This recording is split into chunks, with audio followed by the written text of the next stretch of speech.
Bonsoir à tous, coucher de soleil sur Port-de-Bouc. Soyez les bienvenus sur Maritima. Voici tout de suite le journal de ce jeudi 5 décembre. C'est historique, vous le savez, Michel Barnier devient le Premier ministre le plus éphémère de la Ve République. Les députés ont censuré donc le gouvernement en place depuis à peine 3 mois. Un événement qui, 6 mois après la dissolution, plonge notre pays dans une période de fortes incertitudes, que ce soit dans le domaine politique, financier, économique. Je vous propose d'écouter la réaction de Gaby Charroux, maire de Martigues, au micro de Manuel Danlois. Les mesures qui étaient annoncées pour les collectivités, je rappelle, ça coûtait environ 6 millions d'euros à la ville de Martigues, donc aux habitants de Martigues. Mais il y avait des mesures qui touchaient les Français, les retraités, les jours de carence, des augmentations diverses de taxes, des diminutions de la prise en charge de la sécurité sociale, etc., etc. Voilà, c'était assez catastrophique. Aujourd'hui, on est dans une nouvelle situation.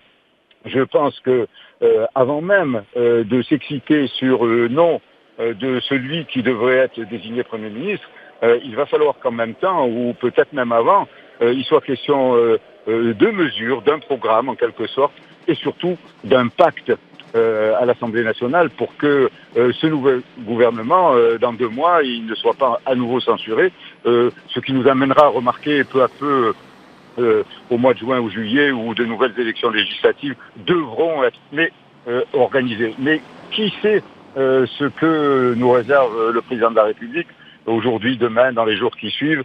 C'est très préoccupant et franchement, je crois que tout responsable politique ne peut pas se réjouir de la situation actuelle. C'est mon cas. De la colère, mais vraiment beaucoup d'amertume parce que mettre le pays et la République dans une situation pareille, franchement, ça ressemble beaucoup à de l'irresponsabilité. Et au lendemain de cette censure inédite, le Premier ministre a remis sa démission à Emmanuel Macron qui en a pris acte ce matin à l'Élysée. Michel Barnier va désormais assurer les affaires courantes jusqu'à la nomination de son successeur. Plusieurs noms circulent déjà, Sébastien Lecornu, François Bayrou ou encore Bruno Retailleau.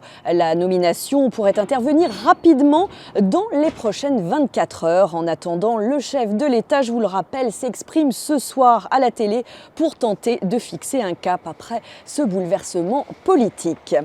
Et c'est dans ce climat de profonde incertitude que la grève s'est déroulée dans la fonction publique aujourd'hui. Les principaux syndicats, à l'exception de Force ouvrière, ont appelé à la mobilisation pour défendre les services publics. De nombreux secteurs ont été impactés, c'était le cas dans les écoles notamment.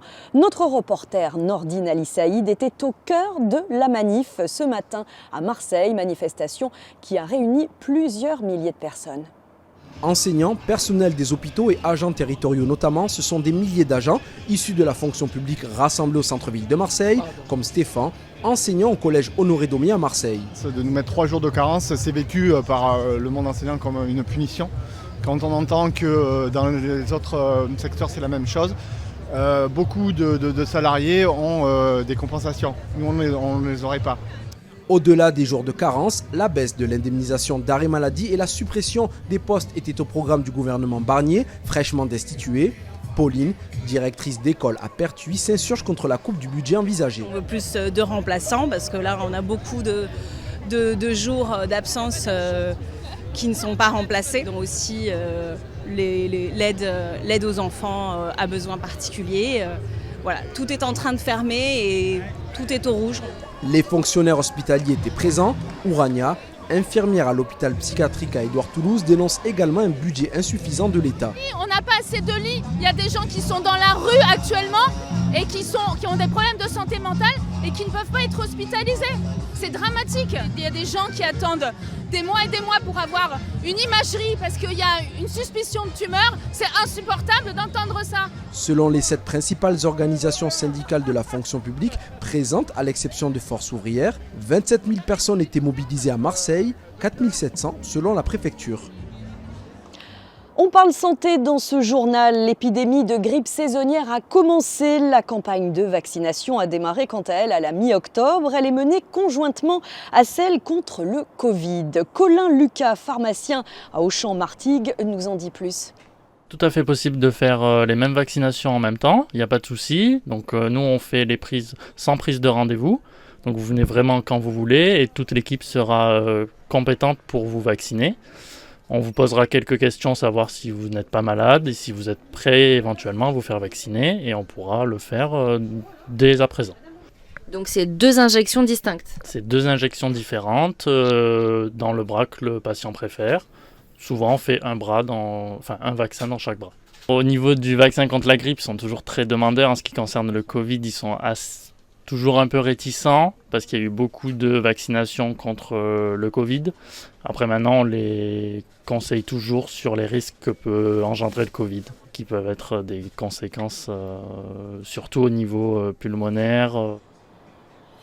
Des propos recueillis par Sandrine Calvérac. La vaccination est recommandée chaque année chez les personnes à risque de grippe sévère ou compliquée, notamment les 65 ans et plus, et puis les personnes qui souffrent d'obésité ou encore de diabète. La campagne se poursuit jusqu'au 31 janvier 2025. On ouvre une page sport et on commence par du football. Après l'intermède victorieux en Coupe de France, retour au championnat pour l'EFC Martigues avec la réception de Guingamp. On ne peut pas s'empêcher, en avant Guingamp. C'est demain soir à 20h à Gueugnon. Les 100 et or, bons derniers de Ligue 2, n'ont toujours pas gagné dans ce que l'on appelle les matchs à domicile. Alors pour cette rencontre qui pourrait être la dernière disputée au stade Jean-Laville, eh bien les Martégots nourrissent de gros espoirs face à des Guimpempais très solides depuis le début de la saison. Sur ce championnat, voilà, ça joue à des détails comme vous l'avez dit. Et voilà, on va essayer de voir ce que le coach nous a donné comme carte pour essayer de faire tomber cette équipe. Parce qu'on sait que oui, qu'il marque beaucoup, qu'il passe beaucoup par les côtés. Donc on va continuer à travailler avec le coach et faire des vidéos pour pouvoir voir où est-ce qu'on peut les toucher. C'est avant tout un problème, je pense, de niveau par rapport aux équipes adverses qui nous ont joué. Il y a certains matchs où on aurait pu faire mieux, mais il y a forcément des choses à améliorer, ça c'est une évidence. Mais sur certains matchs, ça ne s'est pas joué à grand-chose.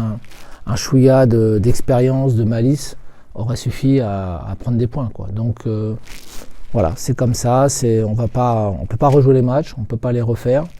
Et on ne peut pas non plus penser qu'on pourrait faire du 100% à chaque match. Oui, je pense que c'est important pour le groupe, voilà, qu'il y ait encore cette cohésion, même si c'est vrai que les matchs, voilà, on n'a pas les résultats qu'on espère, mais c'est vrai que c'est important de garder cette ossature, ce groupe-là pour essayer de se sortir la tête de l'eau, et pouvoir avoir ces points qu'on souhaite tous.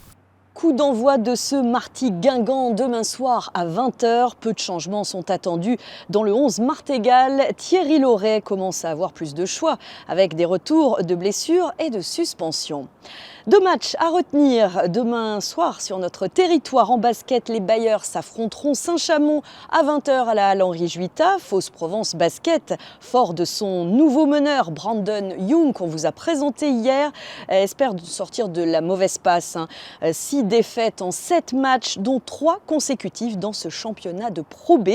On croise évidemment les doigts pour les Bayers. Et puis en handball, les Istréens recevront quant à eux Saint-Raphaël à la même heure à la Halle Polyvalente. Il faudra faire donc son choix pour aller supporter nos sportifs demain. On vous invite à découvrir une discipline sportive qui a le vent en poupe, l'Aerox. Ça vous dit quelque chose? Bon, sachez qu'une grande compétition va avoir lieu pour la toute première fois ce week-end à Marseille et elle va attirer plusieurs centaines de participants de toute la France et même d'ailleurs. L'Aerox, c'est une discipline qui mélange course à pied et atelier physique. Jean-Michel Darras, en sportif accompli, a suivi un entraînement au sein de CrossFit Nostradamus à Salon, coaching assuré par Guilhem Siné. Alors, l'Aerox du jour. Donc spécial le samedi et vendredi soir, le Compromise Run. Compromise Run, c'est la course qui est un petit peu compromise. Compromise pourquoi? Parce qu'on va faire des ateliers différents qui vont compromettre votre vos mouvements de course. L'Aerox, donc c'est une course qui se fait dans des grands gymnases où il faut faire 8 fois 1 km de course à pied entrecoupé de mouvements fonctionnels. C'est-à-dire les mouvements fonctionnels, ça va être des mouvements assez simples, ça peut être des fentes, ça peut être ramer, skier. Donc on va avoir cette course qui sera compromise par des ateliers de musculation ou de salles de fitness. Donc ça va être une course de fitness qui est accessible à tous, parce que le principe d'une course Aerox, c'est que tout le monde puisse la faire et la finir. Qu'est-ce qui explique un tel essor de ce sport depuis quelques semaines en France? On sent vraiment que ça explose de partout. Cet essor, je pense que les personnes qui aiment se donner des objectifs de course, et tous ceux qui font de la musculation et qui courent un petit peu étaient un petit peu frustrés. Donc d'une part, on avait le crossfit où on avait des mouvements d'haltérophilie, de gymnastique assez complexes avec des épreuves assez courtes. De l'autre côté, on a le marathon, c'est des épreuves longues où il n'y a que du run. Il manquait cet espace-là, cette zone-là où on peut courir et en même temps faire des exercices de musculation sur une même course. Et pour découvrir l'Aerox sous toutes ses facettes, eh bien, retenez donc ce week-end la première grande compétition au Parc Chano. Plus d'infos évidemment à retrouver sur notre site maritima.fr. Marseille a brillé hier soir dans La France a un incroyable talent. On vous annonçait la participation des danseuses marseillaises d'Inverdance. Eh bien, elles ont fait chavirer le jury avec leur choré de danse inversée, une prestation originale sur tabouret de yoga. Les voilà donc qualifiés pour les demi-finales de l'émission. Clin d'œil également à un autre talent marseillais, l'humoriste Briac, qui lui n'a pas dépassé le cap des quarts de finale de l'émission, mais il n'a pas démérité. En tout cas, bravo à tous les candidats de notre région. On va se détendre en compagnie demain soir de l'humoriste toulonnais Yves Pujol. Il débarque à Saint-Mitre et il ne vient pas sans rien avec un best-of, les meilleurs moments de ses 3 derniers spectacles pour 3 fois plus de rire évidemment. Écoutez-le au micro de Joey Temple. C'est un mélange de personnages, de sketchs que j'ai coécrit avec Éric Carrière des Chevaliers du Fiel et certains autres avec Georges Wolinski qui était le dessinateur de presse qui a disparu dans les attentats de Charlie Hebdo. Voilà, donc on avait fait un spectacle qui s'appelait J'adore ma femme. Et donc on mélange ce spectacle avec une affaire de famille, écrit avec Éric Carrière des Chevaliers du Fiel, et Pujol sur les dossiers que j'ai écrit également avec les Chevaliers du Fiel et Pascal Atenza. Voilà, c'est un mélange de stand-up, de sketch, de personnages. Voilà, c'est très drôle et ça parle de nous, quoi. Ouais, il y a une connivence, il y a une complicité avec le public de par mes passages sur Rire et Chanson ou en télévision avec Patrick Sébastien à l'époque et beaucoup maintenant sur le net, quoi. Donc les gens connaissent et les gens me parlent de certains sketchs, ils me disent oh là celui-là je l'adore, j'espère que vous allez le faire et voilà, donc les gens sont toujours au rendez-vous. Ouais. Fini, que je suis enfin maquillé. S'il faut encore jouer les stars du porno pour avoir un petit câlin, eh ben merde. Alors que tu viens me voir avec son air mielleux et qu'il me dit j'ai envie de faire l'amour, je dis moi aussi, mais pas avec toi. Et pour applaudir Yves Pujol, rendez-vous à la Manard, donc demain soir à 20h30. Vous pouvez réserver vos places en ligne ou également vous rendre directement à Saint-Mitre Information. Allez, on se quitte avec 2 marchés de Noël. Et oui, ils fleurissent en ce moment à Vitrolles. Pour commencer avec la famille Maritima qui sera sur place demain pour vous accompagner. Ce sera place de Provence en centre-ville dès 16h. Ambiance garantie au beau milieu de la magie des 40 chalets, de nombreuses animations gratuites, des balades à poney, échassiers, maquilleuses, spectacles lumineux. D'ailleurs, le coup d'envoi des illuminations officielles, ce sera à 18h, marché de Vitrolles, donc jusqu'à dimanche. Et puis, à Port-de-Bouc, le marché de Noël s'ouvre à 16h sur le cours Landrévon.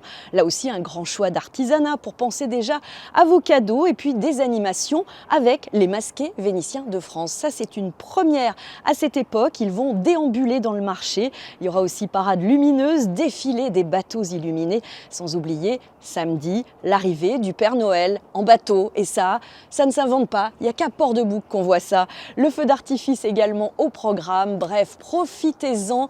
Nous, on se quitte avec justement la belle lumière sur Port-de-Bouc. On adore partager ces images avec vous. Merci d'avoir suivi notre journal. Très belle soirée à tous et à demain sur Maritima.